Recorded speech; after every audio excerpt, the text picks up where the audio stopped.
Hey, what's up, everybody? Welcome back to a new Rudy Rambles podcast. If you're new here, thanks for being here. I certainly appreciate it. I am Rudy, and I'm about to ramble. Before I get started, though, I would really like to ask for your guys' help.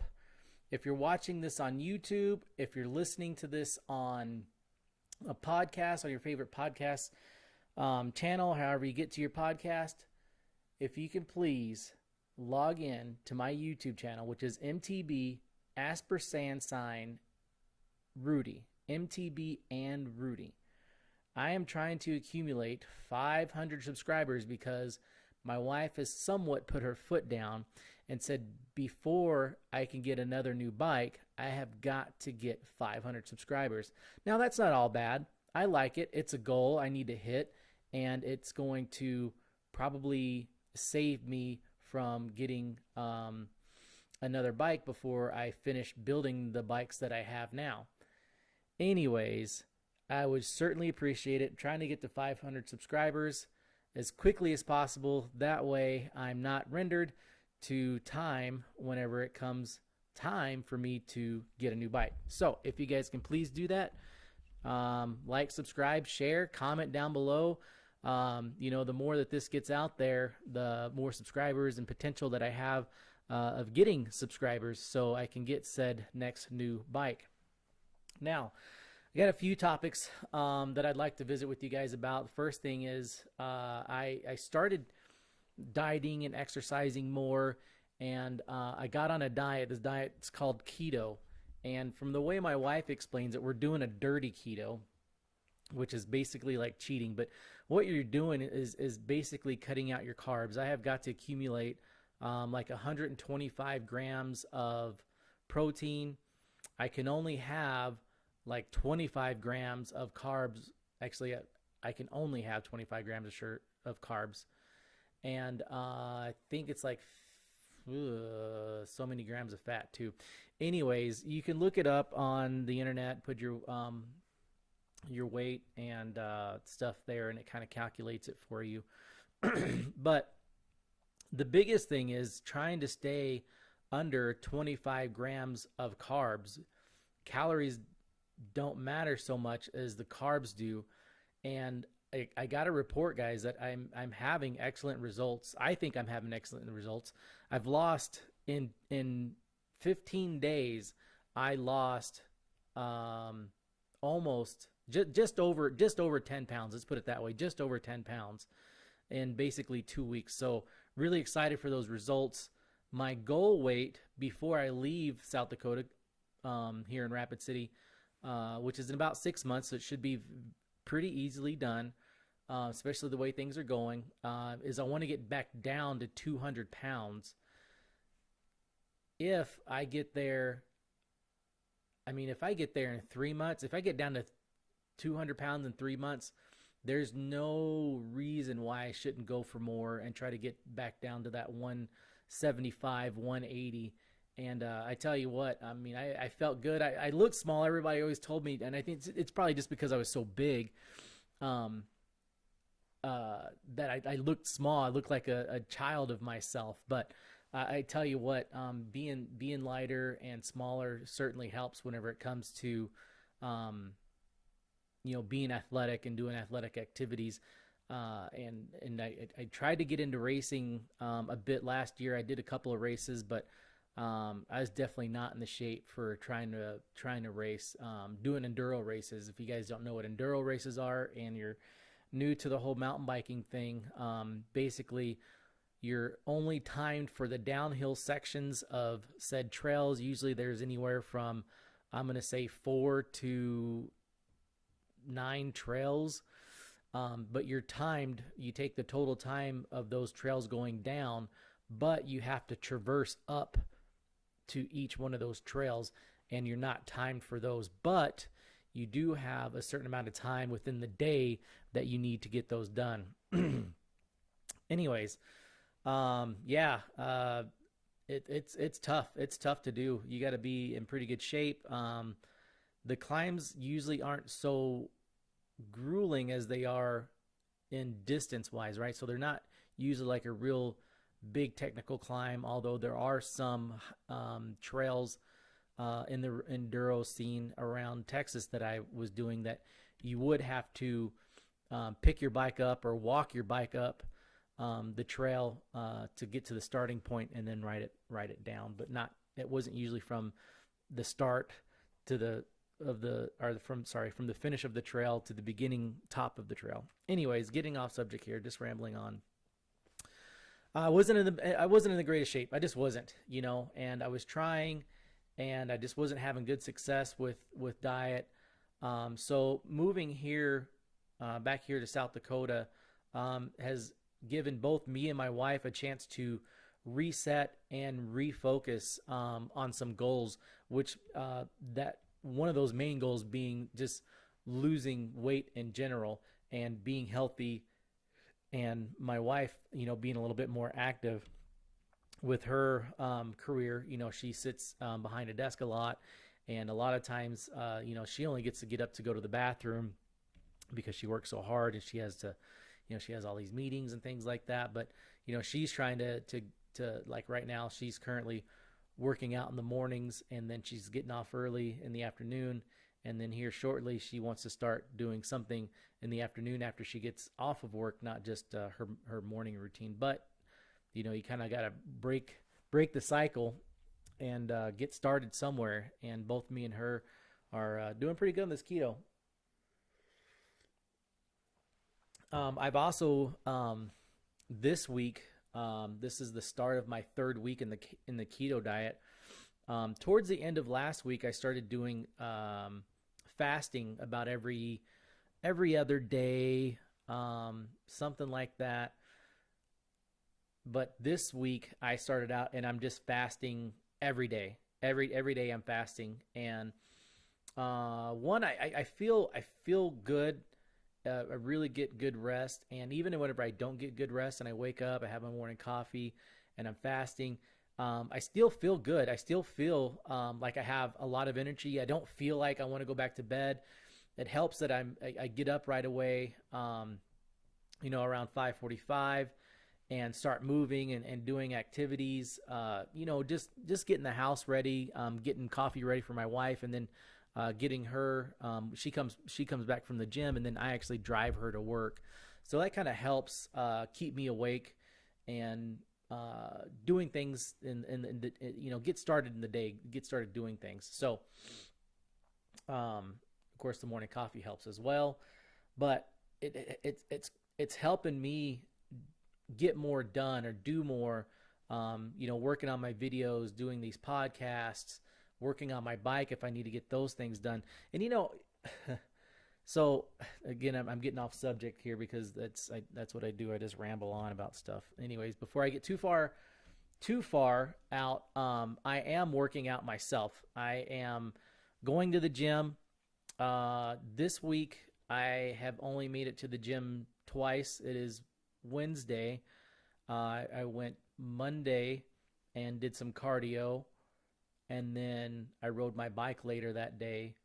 And then yesterday, all I did was I worked on my bike and did some things there, and got to get out on the trails, because the trails here are great, but they're kind of hard to get out this time of year because the weather is so wishy-washy. It's cold, it's really, really windy, and it just doesn't make for a fun ride, especially when you're by yourself. I was telling my wife, I explained to my wife, it's one thing if I'm going to go out with a friend of mine and we're going to suffer together, you know what I mean? Misery loves company. So it's one thing if I'm going to go out in 20-mile-an-hour winds with 35-mile-an-hour gusts, and the temperature, the real field temperature outside is like 34 degrees. Like I said, it's one thing to be out there by yourself doing it and just being miserable, but it's another thing to at least have somebody to help comfort you and share the miserable experience. But at the same time, you're usually out there and you're making fun of the whole situation. So anyways, I haven't really found that buddy, that ride buddy, since I've been here. I do know a few people here. One of them is a pretty avid rider, but when I first got here, we went out for a ride, and he went off of a jump and cased it, ended up rolling off, folding his arm up underneath him as he landed on his ribs, and damaged a couple of ribs. So he can't ride now. Not to mention he's moving away soon. Thanks, TJ. No, I'm just kidding. He's just moving to Sioux Falls, so I'll be able to still ride with him probably a few more times before the summer's over with and before I move back. But like I was saying, it's just difficult to get out there and ride by yourself and get that workout in whenever the weather's so wishy-washy. But today, so I rode Monday as well. I rode yesterday. Got a real good workout in. Went up to Storm Mountain. That was cool. And then today, I'm going to get a workout in for sure.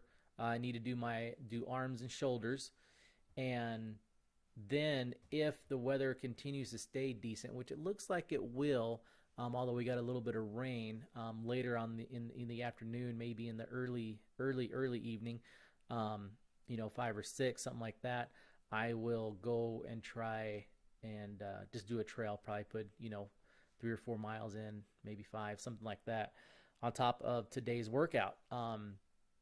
The keto thing has been great though. Not having carbs, and I'm staying in a pretty fasted state, and I like that. I'm up and I'm moving and I'm doing stuff really early in the morning, so it's going really good. I have mental clarity. I am not having to rely on the sport energy drinks like Red Bull and Monsters to have that. Just drinking straight black coffee. It's the experience has been really good. At times, especially last week, is really tough because if you've ever changed your diet to the extreme where you went from eating normal to eating dietary food, your body has to have some time to adjust. And on the keto, my body took about 4 days before it regulated to the keto way of eating.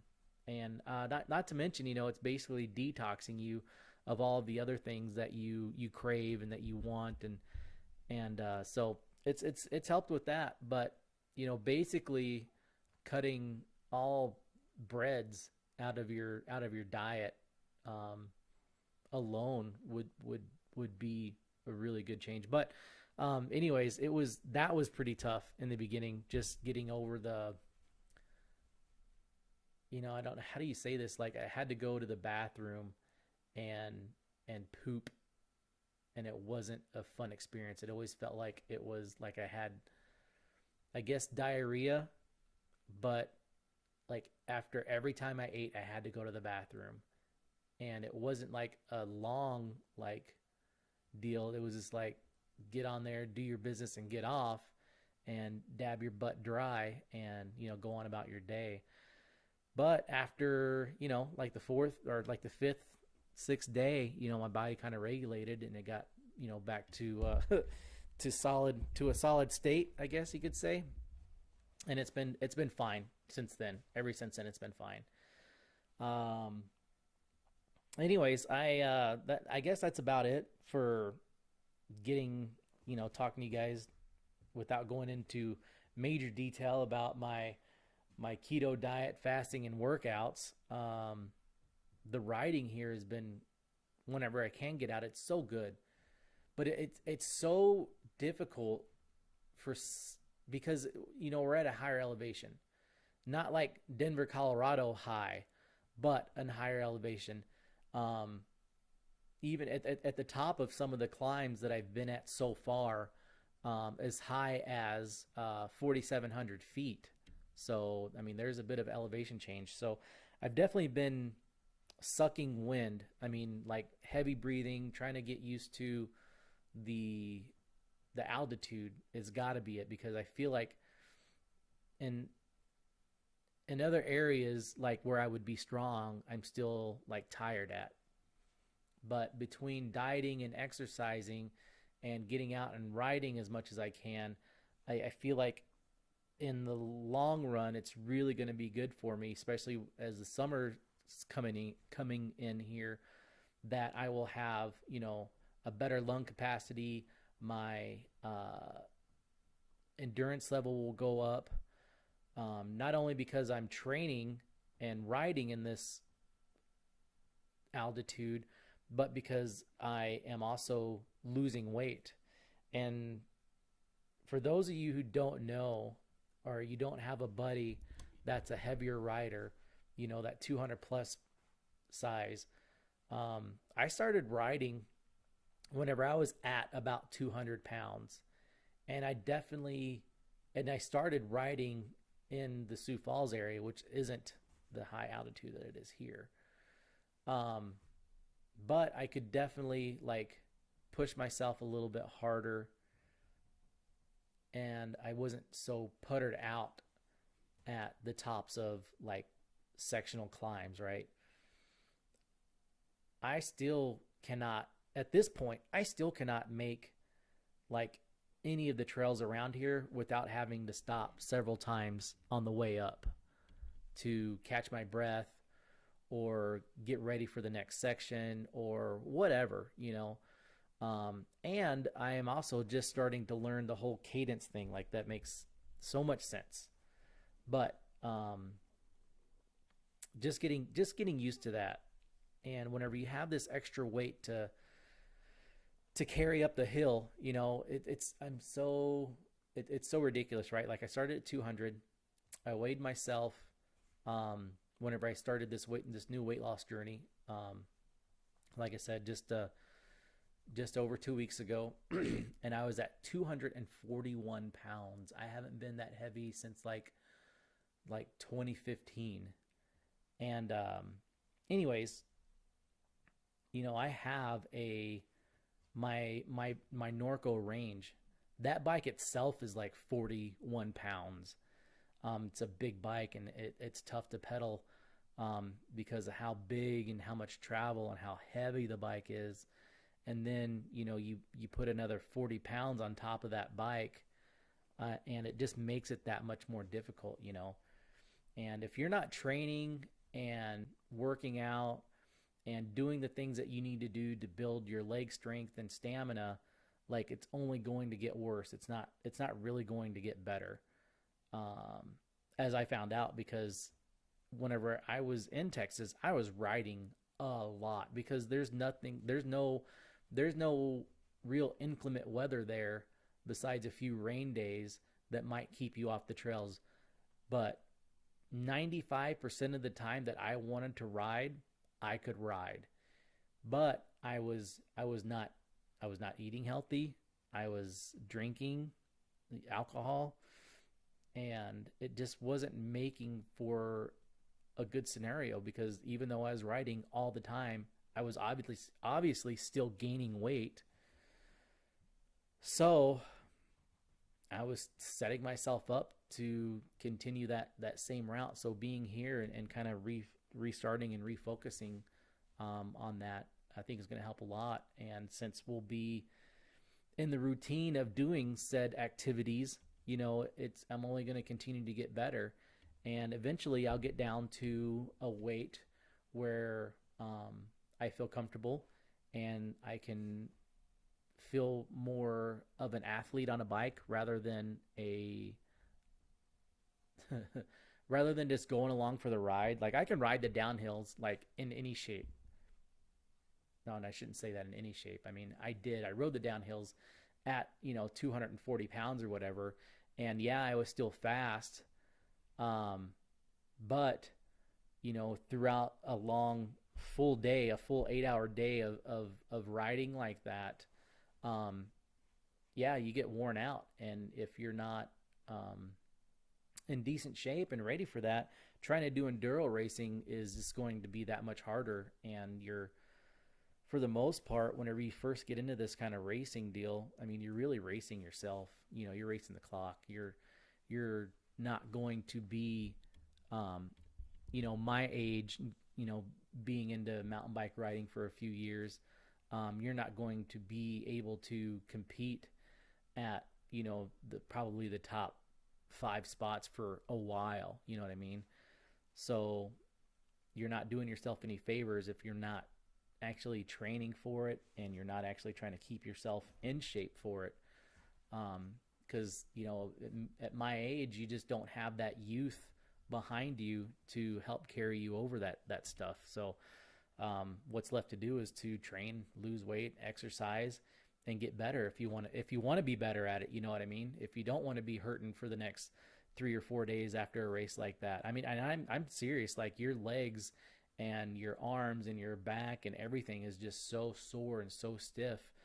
And if you're not built to recover from stuff like that because you're out of shape and you're not trying, then it's going to be tough for you, and I don't want that anymore. I want to compete in racing, and the enduro season for Texas is just about over, because it really starts to get really hot in Texas, and I'm sure there's some other enduro races that I could find that I could drive to, but I think I'm going to take this time to really focus on my health and training, and that way whenever next season comes around, like, I can hit all of those enduro races. Excuse me. I can hit all of those enduro races without just being so freaking daunted, and I can actually be in a position that I can compete for something. Because to me and in my life, that's what I need. I need to always be competing for something. And right now I'm competing for better health. I'm competing for a smaller frame. And I'm feeling good about it. I really am. I really am feeling good about doing this. I'm really happy that my wife is out here doing her best too, along with me, and we're doing the same diet. So that really helps whenever it comes to making meals and staying on the same plan, so I got a trip coming up, like a big trip coming up that I'm excited for. My wife asked me, I'm like, yeah, I'm excited, and I just don't get excited like everybody else does. But then I sit down and I think about, like, yeah, man, I get to do a lot of really cool stuff here on this trip. So I'm going to see a friend of mine in Utah that lives in Utah, and I've never done any riding in that area. So I'm really excited to get out and see the things and do the things, see shit and do shit, and have a good friend of mine that likes to ride bike and show me all the local stuff. He just moved there too, but he's got some trails that he's looking forward to show me. And then also within that trip, so what I'm doing is I'm leaving here in Rapid City, driving to Utah, where he lives kind of close by Salt Lake City, and meeting up with him the week before we go to Angel Fire. So I'm going to spend a week in Utah riding the trails and doing all the things there. And then together we're going to drive to Angel Fire, which is about another 10 and a half hours, and meet some other friends from Texas there, and ride the mountain bike park there, Angel Fire Resort, which is going to be a blast because we have a friend of ours that works there at Angel Fire from Texas, and so it's gonna be nice to see him. So we'll get to ride all the trails there, and then ride back. So really excited for that trip because there's going to be a lot of different bike riding, because I'm taking 3 bikes with me. Because let me tell you, I'm going to Utah, and my friend that lives there, that I'm meeting there, he has an e-bike, and I'm a little jealous, but I'm taking my Norco, because if he's going to be willing to tow me up the trails on that big bike, then I'm sure that the trails there are going to be good for riding that bike there, because that bike really deserves some serious gravity and big terrain. If not, I'll still have that bike, because that's the bike that I'm primarily going to be riding, and probably going to be the only bike that I take to Angel Fire is that Norco range of mine. But I'm also taking my Stump Jumper Evo, which is quickly becoming my favorite bike. Currently the bike that I ride the most.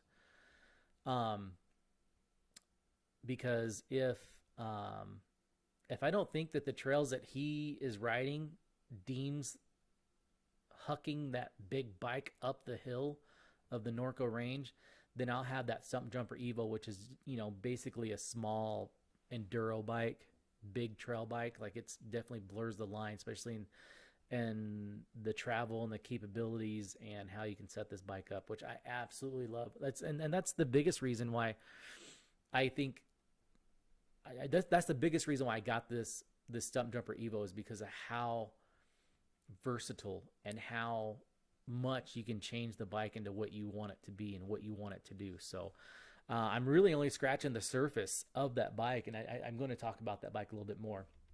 But also taking the third bike I'm taking is my dirt jumper, because my friend says that they have quite a few dirt jump parks there inside of his town.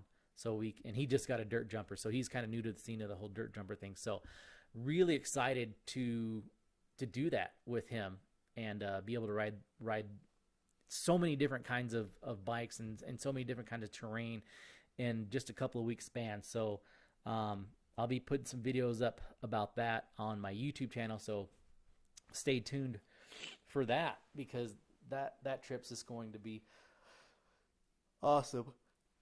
Excuse me, a little bit of a yawn, good stretch. There we go. Yeah, so there's a purpose for each one of those bikes that I'm taking for this trip. And really that only leaves the Santa Cruz Bronson behind.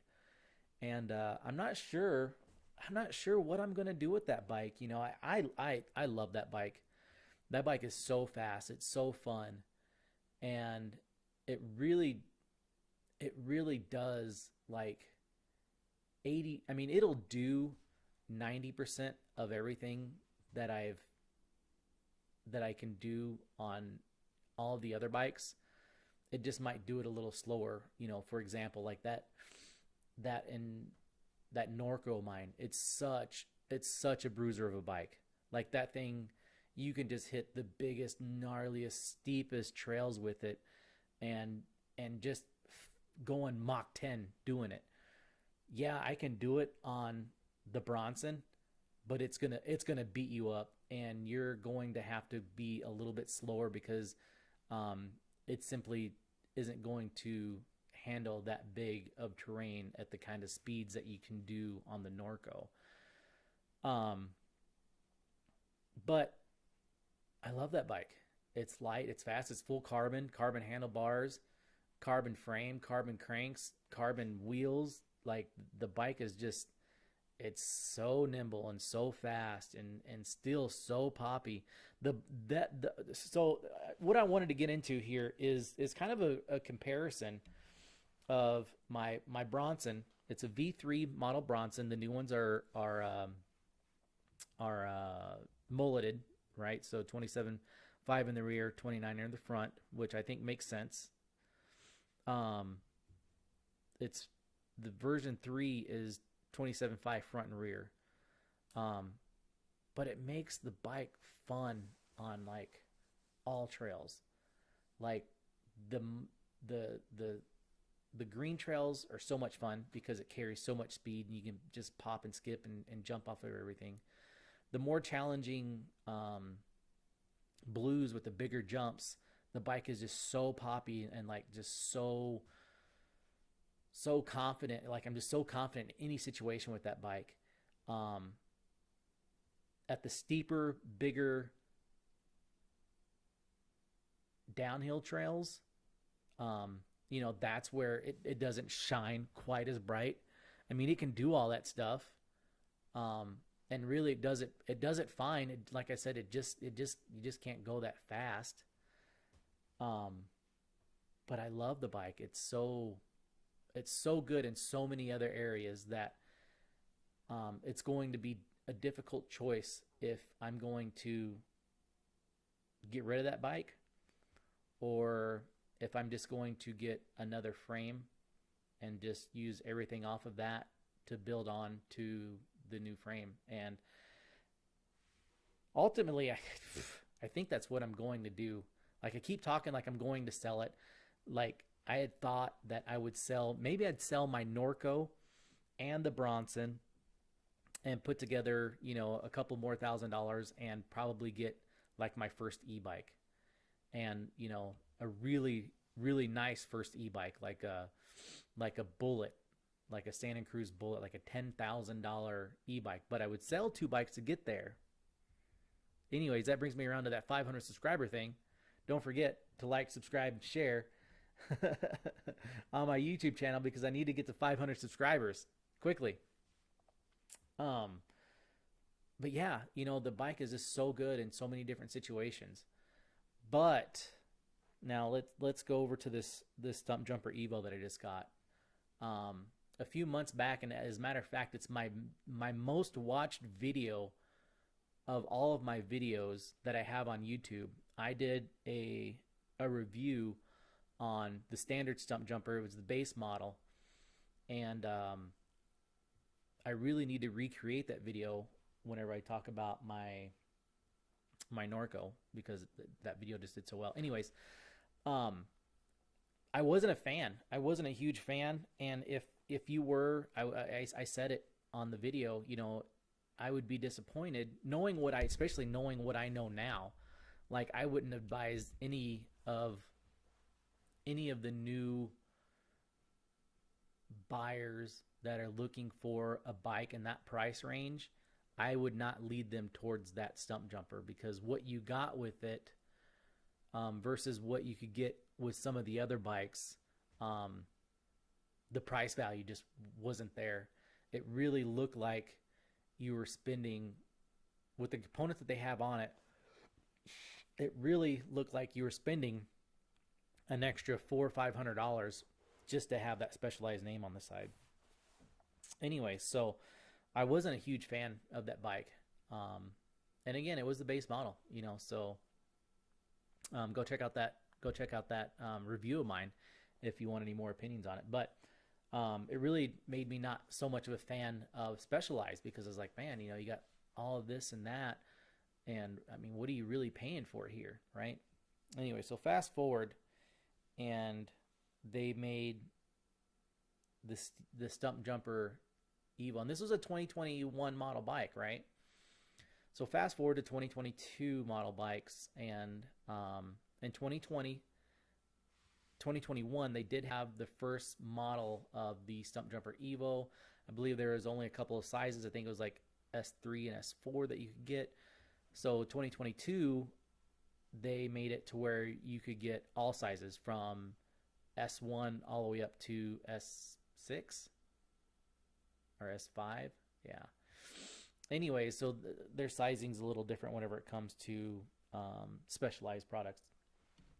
Anyways, the cool thing, the really, really, really cool thing about the Evo is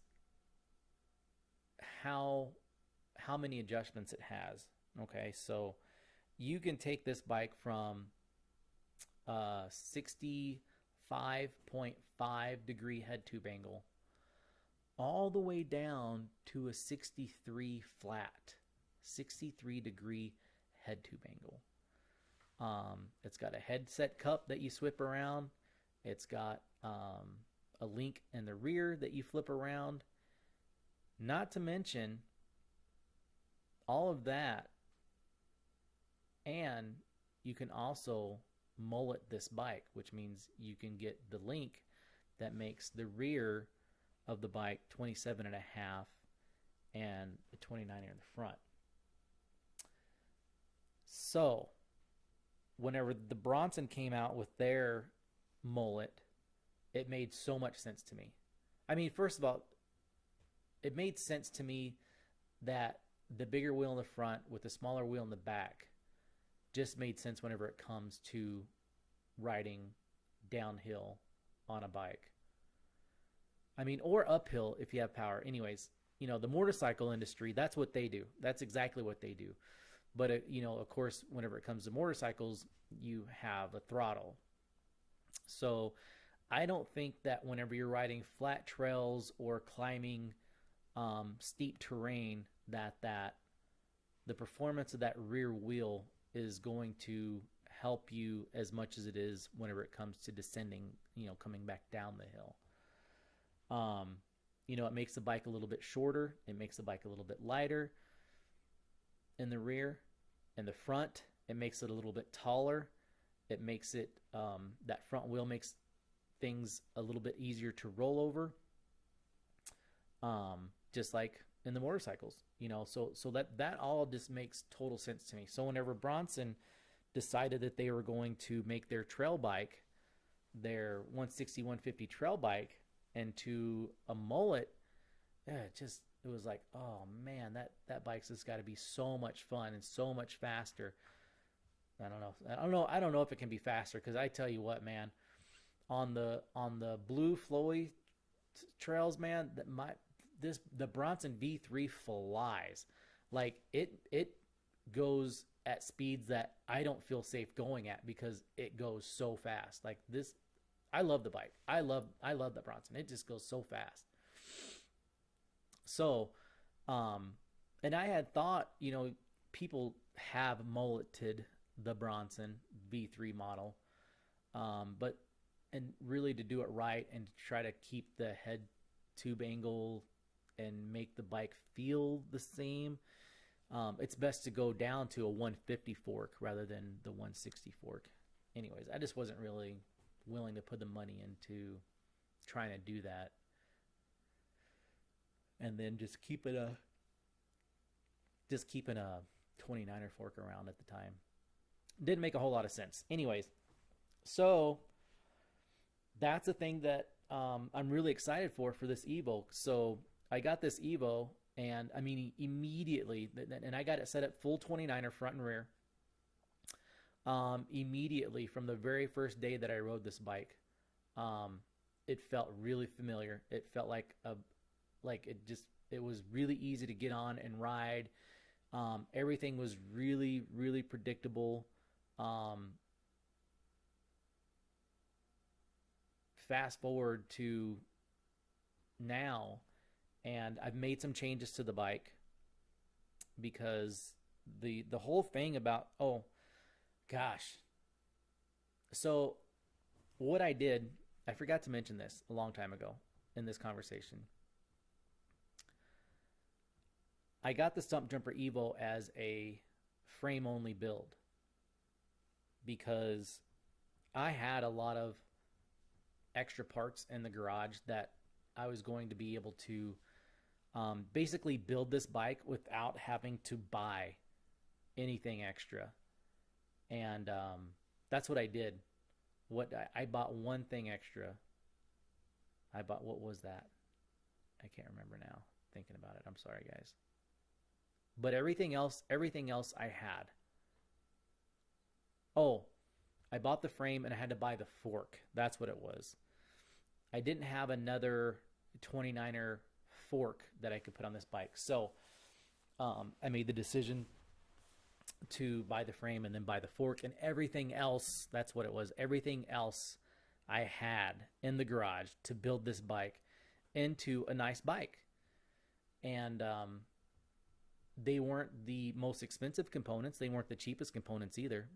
They were the cheapest components to me simply because I had them, and they were at this point paid for and free. So that's what we used. Anyways, fast forward, man, I got since that I got shorter cranks on it. I had 170 mil cranks on it. I got 165 mil cranks on it. Huge advantage for me. I had no idea what I was missing out on in getting 165 mil cranks. Also, I got the Hunt Enduro wide wheel set, 29er. It's got 72 or 75 points of engagement, so it's not, top dog whenever it comes to points of engagement. Not that that's really important to me, because I run 54 on up to this point, all I've ever known is DT Swiss hubs with 54-point engagements on 3 of my 4 bikes. That's what I have. Anyways, so I got some new pedals, those 1-ups. I love 1-up pedals. So I went back with them. I've tried other pedals, but I really like the 1-up, so went back with another 1-up branded pedal. Other than that, the bike's pretty much the way it was whenever, I first put it together. So it's got the SLX crankset, or I'm sorry, SLX shifter and derailleur, and Dior 12-speed cassette, and everything seems to work really good so far. Even the brakes, they for a smaller trail bike, they work great, and really getting used to how the bike feels and setup. So setup, that's what I was getting at. So setup on the bike, I knew from listening to all of the other YouTubers and YouTube channels do reviews on this bike that I was going to have to put a volume spacer in the shock, in the rear shock. And of course, I got the bike built up, and the next day I was just so excited to ride. I was like, no, I'm not gonna mess with that right now. I'm just gonna ride it the way it is. And yeah, like, with me being the weight that I was, or the weight that I am even, I was reaching the bottom of the travel, like just on some very, very basic trails. I mean, it wasn't the bike felt very nice and very plush. Not so poppy because I was spending so much time in the middle to the end of the travel. But nonetheless, it did the job. I mean, it was one of the first places I took it without putting the volume spacer in. Oh no, I did have a volume spacer in. I take that back. I went to Spider Mountain. That was like the second ride that I ever took this bike on, was at Spider Mountain. But I did after that first trail ride and finding the bottom of it, I did get a volume reducer, a volume spacer in there before I went to Spider Mountain. And yeah, that totally changed how the bike felt on the trail as far as like pop and not driving through the travel. And getting the suspension dialed in and set up, that's like, I'm not a professional. Obviously, I'm not a pro at it, but I know what I like and how the bike should feel, especially when it comes to like compression settings and rebound settings. Like I understand that stuff, and it was really easy between the X2 shock. It only has rebound setting, and I'm a heavy guy, so it's like you either get 1 or 2, and that's all the clicks you get of rebound. Anything more than that, and because I tried anything more than that, and the bike just wants to fling your back end off of any little jump that you do. Like it's just like boing, like just springs so hard. So it's set at 2 right now. The fork, the same thing. It was a Marzocchi Bomber fork. It's so easy to set up. I went right to the manufacturer settings. Same thing. Unfortunately, you only get like 1 to 3 clicks of rebound, and anything more than that, like it's just too springy. It just pops back up into your arms and makes your arms want to fold up like a lawn chair off the smallest bumps, and makes it really uncomfortable. Unless you got stupid low tire pressure, then it might not feel so bad. Anyways, biggest thing that I like about both the shock and the fork, not that I use it all the time, but there are a couple of long, like, road gravel climbs. So being able just to swing that over to full firm or full close or whatever, and then on the shock, just being able to reach it really easy and then just to put it to firm, it's really nice. I really like how that worked out on this bike.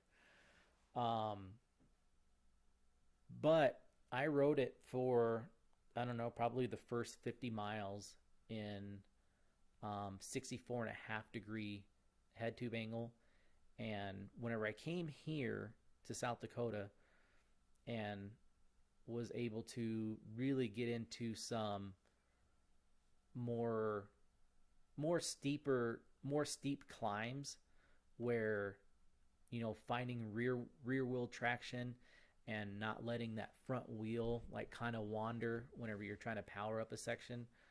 At 64.5 degree head tube angle, I did notice that it seemed that my rear end was spinning out more and the front end was wanting to lift up a little bit more. So whenever I switched the bike over to 165 mil cranks, I decided to go ahead and steepen the head tube up from 64.5 to 65 and flip that flip switch down into the low setting, because that's how you get to that number, that 65 degree head tube. The bike, I'm not going to say that it climbs like, the bike only climbs maybe 30 to 40% better than it did with the head tube angle at 64.5. Now, in order to get to that 65 degree head tube angle, you have to lower the bottom bracket. And to combat that, I have the 165 mil cranks, and there wasn't any of the climbs. I went up some of the same climbs. There wasn't any of the climbs really that I felt that I was closer to the ground than I was with the 170, but a 9mm taller bottom bracket height. So that's pretty cool.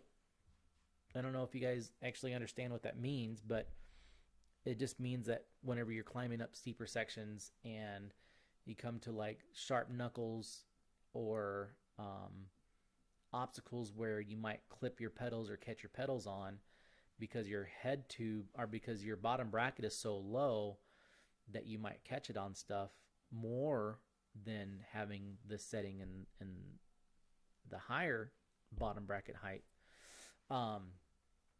It didn't seem to really make that big of a difference. So having the performance though of a 64.5 degree head tube angle and being able to pedal through rockier stuff,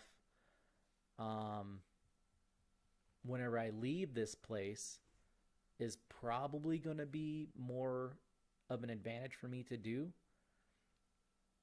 I don't know. We'll see. And that's what the nice thing is about this bike, is that it is so versatile. And honestly, if this was my only bike and I was going to Angel Fire, or it was going to be, my bike that I take to bike parks, my one quiver bike like that, this is what this bike will do it all really well. So if I didn't have that Norco and all I had was this bike, like I would be so excited to be able to, and who knows, maybe I'll try it. I would be so excited to be able to drop the head tube all the way down to 63.5 degrees for really steep, gnarly, downhill orientated trails, like bike park style stuff, where you're just at a steeper angle. And then whenever you go back home, you get to put it back up to your 65 degree or your 63 degree, because you're doing more, more trails where you're having to, climb up to get your descents. So, the thing that I'm looking forward to currently, since I really like this head tube angle here where I'm living now, is to get a 27.5 rear wheel on there and check it out, see how that feels. Like I'm pretty excited for that. I have a good friend of mine that got the same bikes. He got the aluminum version. I have the carbon version of this bike, and he switched it over to 27.5, and he ain't going back. He loves it. As a matter of fact, the first day that he put the 27.5 wheel on and we were doing some trails, he actually had like 3 or 4 personal best on his climbing, which I honestly would think that having a 27.5 rear wheel when climbing would do anything but give you PRs on the climbs. But he did have, I think he had one section of trail that he PR'd on the down. But he's definitely a better climber than I am.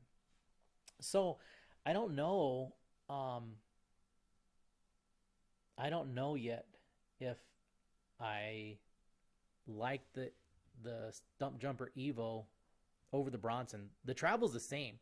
The travel is 160 front, 150 rear. One's a 27.5 bike, and one's a 29er, and can be switched into mullet bike. And I have the link. I mean, all I have to do, and I have a rear. I just really want to get a good feel for how the bike feels. And here recently, since I just switched it to the 65-degree head tube angle, I think I'm going to leave it there for a while, ride the bike, because I think that head tube angle is best suited for the terrain that's here. There's nothing really steep. There's nothing like crazy gnarly to go down. So the head tube angle here at 65 degrees or even 64.5 degrees would be just fine. So I'm gonna ride like that for a couple more weeks, and then I'm gonna go ahead and slap that rear wheel on there, man, and give it a shot. I'm excited for that. I don't know. I don't know if this is better than the Bronson. I mean, it certainly feels that way to me, it certainly feels that way for climbing. I feel like I climb this bike better than I did on the Bronson. But is it just that front wheel? Or is it a combination of both wheels? So really won't be able to answer that question, I think, until I mullet the bike. But I can tell you that with the 29er front and rear, I sure feel like I can climb better and faster sections than I ever could with the Bronson. Like the Bronson, not that it was a bad climber, it just felt like it would get hung up. That's a good way of describing it. Like you would find those situations where your front wheel and your rear wheel happen to get locked into this crevice at the same time that keeps you from pedaling forward. Like you definitely wanted to make sure on those techie sections that you had good momentum so that didn't happen to you on the Bronson, as to where so far in the Evo I haven't ran into a situation like that where the bike feels like it's hung up, front or rear or both, because that definitely happens, front or rear or both. Like I've definitely had situations on my Bronson where just my front wheel gets hung up, or just my back wheel will get hung up and keep me from making that climb. And then there's situations where both wheels, just happen to find the right pocket and they get hung up and you just can't power or pedal out of it. It just doesn't happen with the Evo, with the 29er front and rear. And honestly, when it comes to cornering, I feel like I don't know. I've been riding 29ers so long now that my preference is becoming, my preference is becoming 29er, because I don't know any different and just feel all the benefits of having 29er front and rear. And whenever it comes to going downhill, like I know that the back wheel's basically just dragging along, but whenever you have a mullet set up, like you're going to come out of those corners faster. You're going to be done with sections quicker. I feel like whenever you're trying to pick up speed, the Bronson or the 27.5 bikes will get you up to speed faster, but the 29ers hold that speed better. That makes sense? I hope it does. Anyways, living here in Rapid City has been really good. Like I mentioned, between me and my wife, being able to refocus, um, it's a much simpler living. We can get anywhere in the city to do anything we want to do within 15 minutes. And, in San Antonio, living in that area, in the San Antonio area, especially when it comes to the weekends, Friday, Saturday, Sunday, like you pick one thing and that's what you're doing for that day. As to where here, like you can choose to do a couple of different things, 3 or 4 different things, because it's just not as crowded as that big city is. Like I love that city, absolutely love being there and in that area. But when it comes to doing events and going out at night and things like that, like it's just so crowded. And here it's not. So that's been a plus. Our gym is, I could probably ride my bike faster to the gym than drive to the gym. It's like a 4-minute drive, 3 or 4 minute drive to the gym. And I absolutely love that. And I think that's definitely been a key to our success through everything, is being able to have the gym so close. Cause there's just no excuse, to not go to the gym. It's not like it's, it's a half hour to the gym and then it's a half hour back. And then I work out for an hour and boom, there's 2 hours gone in my life. Like, that kind of mentality. No, it's 3 minutes. And if you want to shower there, fine. If not, deal with it until you get home and shower or whatever. You know what I mean? I actually shower at the gym. I enjoy showering at the gym, like getting done, getting into the shower right away and coming out fresh and clean. Like I actually dig that. So, it just doesn't seem to take that much time out of your day because of how close it is. And I think, me and the wife were talking and whenever I had lost my weight before and had all that success, it's because I had a home gym. I made a home gym because there was just less excuses, and whenever it's cold outside and you don't want to go anywhere and you don't want to do anything, the last thing you want to do is go to the gym and, or get back out of the house because it's cold. And that was definitely, a big part of my success. So whenever we go back to Texas, that's going to probably be something that we are going to keep in mind. Either where we move to is going to have a gym very close by, or the house that we move into or buy is going to have room so that we can continue to build our home gym so that we don't have excuses on why you don't want to go to the gym, you don't want to work out. Anyways, it's been great so far living here in Rapid City and enjoying the hills and riding bikes. And summer's coming along and all the tourist attractions are going to open up. And you guys are going to see a bunch of pictures on my Instagram and videos of all the adventures that we take, because we're going to do some camping here. We're going to go check out some tourist attractions here. And it's a great place to visit. It's a great place to visit. There's just so much to do for a family.